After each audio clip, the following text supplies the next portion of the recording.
আমি ভূগোল পড়াই ভাই। যে চা বাগানে যাবো না 100 টাকা লেগে লাগবে 100 টাকা পার্কিং 600 টাকা না না না পার্কিং বলি নাই। না পার্কিং এর কথা বলেনি উনি। ওই মানে 600 টাকা দিব কেন?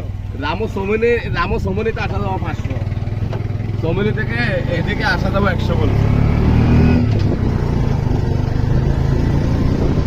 আমাদের চট্টগ্রামের ভাষা নিয়ে আপনাদের ভাষা না ভাই আমি 14টা ভাষা জানি। না আপনি কি বলতেছেন? কোন ভাষা আপনার লাগবে আপনি বলেন, আমি ওই ভাষাটা